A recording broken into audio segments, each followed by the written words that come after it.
మీ ద్వారా పంపుతానని చెప్పి తెలియజేస్తా ఉన్నాను అధ్యక్ష. ఒక దిక్కు వాళ్ళే బస్సులు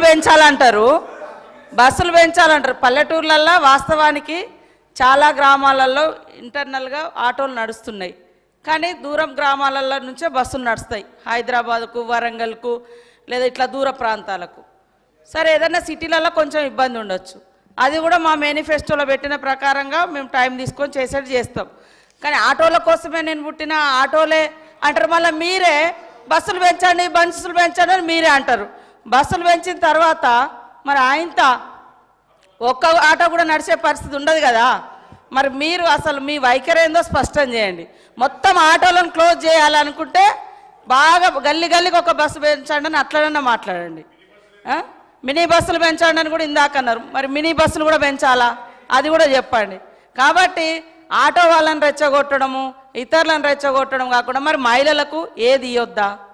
మహిళలకు ఫ్రీ బస్ ఇవ్వడం మూలంగా మీకు నష్టం ఏమొచ్చింది?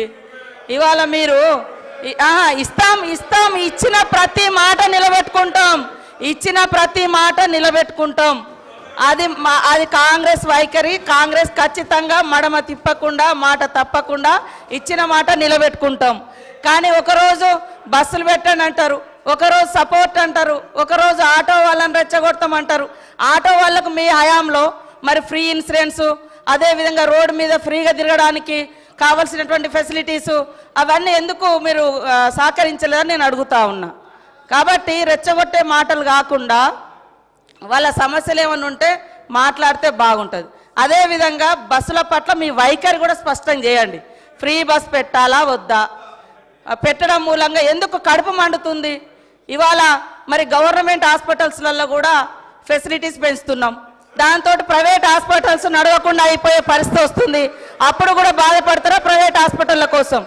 అదేవిధంగా మీ లెక్క ఇవాళ కొంతమందికే రైతు బంధు ఇచ్చి పేదోళ్లకు కడుపు కొట్టినట్టు కాదు, పేదోళ్ళను కూడా ఆదుకునే ప్రభుత్వము, అన్ని వర్గాలను ఆదుకునే ప్రభుత్వం కాంగ్రెస్ ప్రభుత్వం.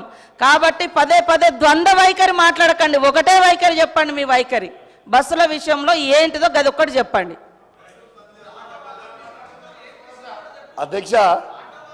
అధ్యక్ష పాపం మంత్రి గారికి తెలియదు అధ్యక్ష.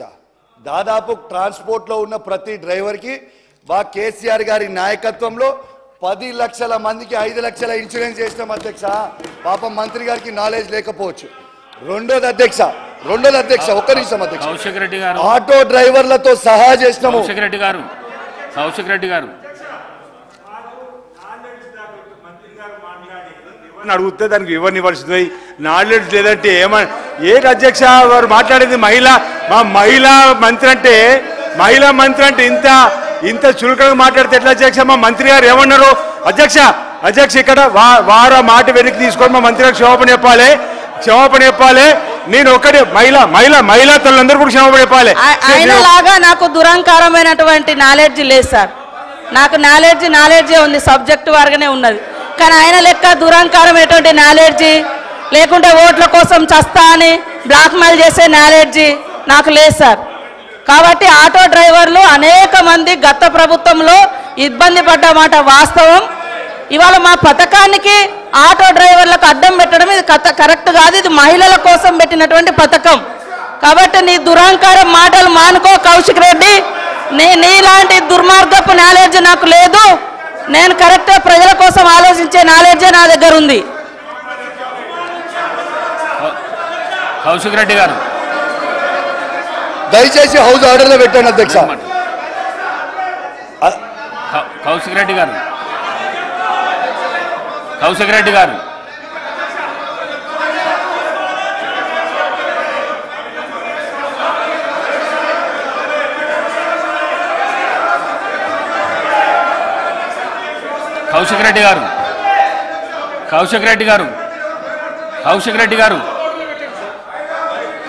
అధ్యక్ష అన్నది తప్పేమనుకుంటా? One minute. నేను కొత్త సభ్యులు సరే, నేను కౌశిక్ రెడ్డి గారిని కోరుతా ఉన్నాను. ఒక గౌరవ మంత్రి గారిని ఆ విధంగా దట్టు మహిళా మంత్రి గారిని ఆ విధంగా ఉద్దేశించి మాట్లాడటం సరికాదు. సరి చేసుకోండి, విత్డ్రా చేసుకోండి, క్షమాపణ చెప్పండి. ఈరోజు మేము ఎందుకు కొడతా ఉన్నాడు మొదటిసారి సరే మీరు చెప్దామని ఫ్లో ఆఫ్ లాంగ్వేజ్లో చెప్పుంటారు, దాన్ని సవరణ చేసుకోవాల్సిన బాధ్యత ఉంది. ఏం తప్పు చేసినా అంటే అది కాదు. దయచేసి మా యువ మిత్రులను కోరుతా ఉన్నాను తప్పకుండా, ఎందుకంటే ఈ అసెంబ్లీ సమావేశాలకు సంబంధించి ఏ విధంగా మనం మాట్లాడాలి, ఈ సభకు సంబంధించిన గౌరవాన్ని ఏ విధంగా కాపాడే ప్రయత్నంలో పక్కనున్న మా కేటీఆర్ గారు కూడా చెప్తే బాగుంటుంది, పక్కనున్న పెద్దలు గోపీనాథ్ గారు చెప్తే బాగుంటుంది, అనుభవం ఉన్న మరి మహిళా పెద్దలు మాజీ మంత్రివర్యులు సబితా ఇంద్రారెడ్డి గారు కూడా చెప్తే బాగుంటుంది. కొత్త సభ్యులకు చెప్పాల్సిన ధర్మం మీ పైన కూడా ఉందని మీ ద్వారా వారికి తెలియజేస్తా ఉన్నాను అధ్యక్ష. అధ్యక్ష నేను ఒక్క మాట మీరు ఎట్లా కనిపిస్తున్నారు చైర్కు మీరు ఎట్లా కనిపిస్తున్నారంటే యుద్ధానికి పోతారు చూడు అట్లా కనిపిస్తున్నారు. మీరు చేతులు గీతులు కిందికి దించి మంచిగా నీట్గా ఇది చేసి చెప్తే మంచిగా మహిళా మంత్రికి క్షమాపణ అధ్యక్ష చెప్పండి. ఓకే అధ్యక్ష పర్వాలేదు. I withdraw my words. If మహిళా మంత్రి గారికి ఏమైనా బాధ కలిగించుంటే ఐ విత్డ్రా మై వర్డ్స్. సమాచారం లోపం ఉంది అనేది ఇచ్చి నా ఆవేదన తెలియజేసిన. ఓకే అధ్యక్ష, అయిపోయింది.